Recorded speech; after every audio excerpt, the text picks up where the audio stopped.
दोस्तों, बसंत गुरु जी का प्रणाम। हमारे युवा मित्र, बहुत से युवा मित्र इसलिए हताश हो जाते हैं कि वो जो चाह रहे थे वो सफलता नहीं मिला। क्यों नहीं मिला? तो हो सकता है कि परिस्थिति ऐसा हो गया हो, क्यों प्रतिकूल हो गया हो। पर मित्र, मुझको ये बताइए, यदि हमारा परिस्थिति अनुकूल हो तब फिर युवा और सामर्थ्य और सक्सेस में क्या संबंध रह जाएगा। हर सफल व्यक्ति को अपने हिस्से की बाधा को पार करना ही पड़ता है। उनके रास्ते में तरह तरह की बाधाएं आती हैं, परेशानियां आती हैं, पीड़ाएं आती हैं, यानी एग्ज़ाम तो उसे गुजरना ही पड़ता है। अब इसके लिए होता क्या है कि आपकी अपनी कौन सी योजना पर आप काम कर रहे हैं, किस फील्ड में आपका काम है और उस फील्ड में आपकी अपॉर्चुनिटी क्या है, उस फील्ड में आपका सक्सेस का क्या रेट है, और आज की तो दुनिया में आपकी जो कला में वह कला का कहाँ कहाँ कदरदान है, यानी वह कला कहाँ कहाँ मूल्य देती है, उस कला की क्या वैल्यू होगा। मान लीजिए आप कोई कंपनी में काम कर रहे हैं, आपका जो पोजीशन है, आपकी जो सैलरी है, क्या दूसरा कंपनी उसको सहजता से आपको ले लेगा ताकि वो ज़्यादा सैलरी दे, ज़्यादा पैकेज दे और आपको ले ले? तो इसके लिए आपको क्या करना पड़ेगा? अपनी दक्षता का प्रदर्शन करना पड़ेगा। अपनी दक्षता का प्रदर्शन का आशय ये होता है कि यदि मेरा माइंड सेट का, मेरी मानसिकता का जो वैल्यू होगा, मैं कोई काम को जब करता हूँ तो मैं उस काम को कैसे डिजाइन करता हूँ और उस काम को क्या मैं समय पर डिलीवर करता हूँ, और डिलीवरी करता भी हूँ तो क्या उसमें क्वालिटी होती है। ये सारा मानक चीज़ें तय होती है हमारी माइंडसेट की वैल्यू पर। हमारे बहुत से युवा अपनी मानसिकता को दृढ़ता से नहीं रख पाते।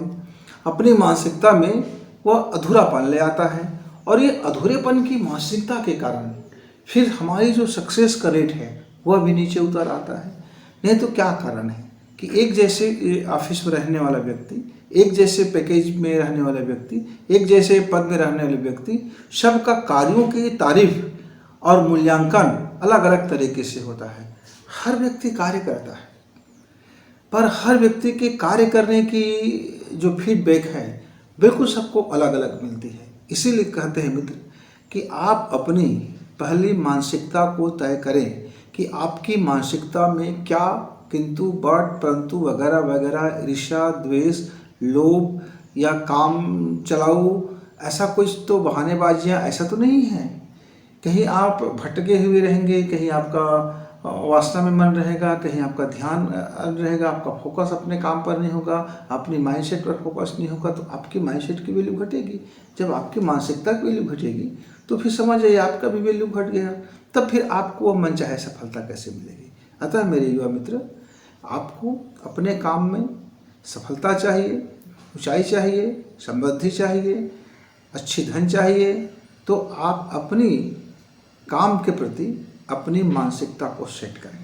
अपनी माइंड को ऐसा सेट करें कि एक बार सेट हो जाए, एक बार फ्रेम बन जाए तो फिर उसको टारगेट टाइम पर आप डिलीवर ही करें, टारगेट टाइम पर आप अचीव करें। आप अपनी सफलता, अपनी काम, अपनी जो कमिटमेंट है उसको समय पर पूरा करना सीखें और बेहतरीन ढंग से बेहतर पूरा करना सीखें और बिना कोई शिकायत के लहजे में करें। यानी आपको हार्ड तोड़ मेहनत तो करना पड़ेगा, रात दिन मेहनत तो करना पड़ेगा, हार्ड वर्क तो करना पड़ेगा, पर उस हार्ड वर्क में यदि आप अपनी माइंडसेट को पहले से रखते हैं तो फिर वह हार्ड वर्क आपको उतना परेशान, उतना बेचैन नहीं करेंगे। तो मित्रों, हमारी सफलता में यदि कोई चीज़ें महत्वपूर्ण स्थान रखता है, वेरी इंपॉर्टेंट, तो वह है हमारी माइंडसेट की वैल्यू।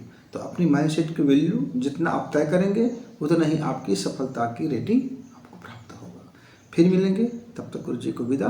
नमस्कार, धन्यवाद।